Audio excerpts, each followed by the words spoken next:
আমাদের আমাদের কংগ্রেস পার্টির প্রস্তুতি বা লড়াই তো শুধুমাত্র একটা ভোটকে নিয়ে নয়, কিন্তু তাহলেও ওরা রাজ্য জুড়ের মধ্যে এবং এছাড়াও আশপাশে এদিকে দমদম রয়েছে, উত্তর কলকাতা রয়েছে, লাগোয়া যে কেন্দ্রগুলো, এখানে লড়াইয়ের জন্য, এখানে জেতার জন্য আমাদেরকে ঝাঁপাতে হবে। তার জন্য যে কথাটা শুরুতেই বলবো তা হচ্ছে, এই লড়াই খালি আমাদের একার লড়াই নয়, খালি আমাদের পার্টির কি বামফ্রন্টের কি আরও যে দল আমরা একসঙ্গে যুক্ত হয়ে লড়বো, খালি আমাদের লড়াই নয়, সমস্ত সাধারণ মানুষের কাছে আমরা আবেদন করছি। সারা বছরের বাকি অন্যান্য রাজনৈতিক যা কাজ হয়, আমাদের প্রচার মিটিং, আপনাদের সবার কাছে আবেদন করছি, সামনের 1-1.5 মাস 2 মাস এই লড়াইয়ে আপনারা সবাই আসুন আমাদের সঙ্গে, আমরা একসঙ্গে লড়াই করি এবং একসঙ্গে আমরা জয় মিছিল করি।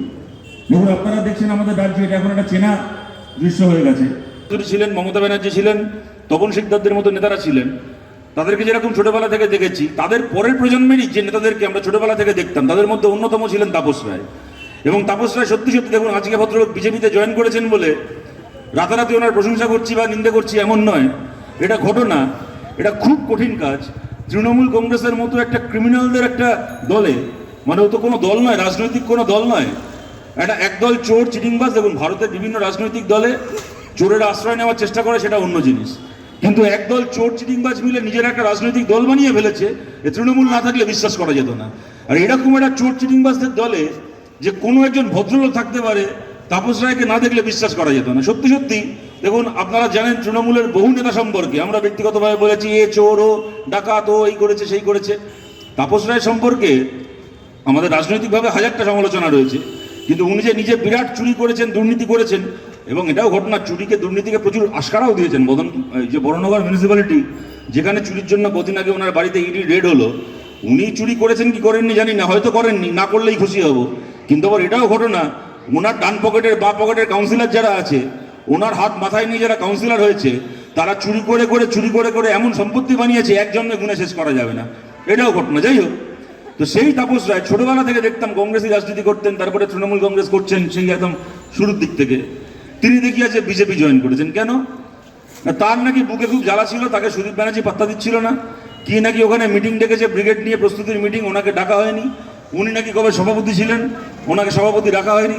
কালকে দেখলাম রাত্রিবেলা সুমন থেকে ইন্টারভিউ দিচ্ছেন, যে আগের দিন রাত্রিবেলা নাকি ফোন করে বলা হয়েছিল আপনি কালকে মন্ত্রী হবেন, পরের দিন সকালবেলা উনি মন্ত্রী হতে পারলেন না। তো হঠাৎ করে ওনার বুকে খুব ব্যথা বেড়ে গেছে, এখন ঠিক করেছেন বিজেপিতে যোগ দেবেন। এবং দেখুন, এই একটা অদ্ভুত জিনিস আমাদের রাজ্যের রাজনীতিতে গত কয়েকটা ভোট ধরে শুরু হয়েছে। দেখবেন একদল লোক সারা বছর এদের কারোর কোনো সমস্যা নেই, ঠিক যখন ভোটটা এসে যাবে কারো কারো মনে হবে আমি দলে থেকে কাজ করতে পারছি না, তাই আমাকে ওই দলে যেতে হবে। কারো কারো মনে হবে আমি মানুষের জন্য কাজ করতে চাই, তাই আমাকে তমুক দলে যেতে হবে।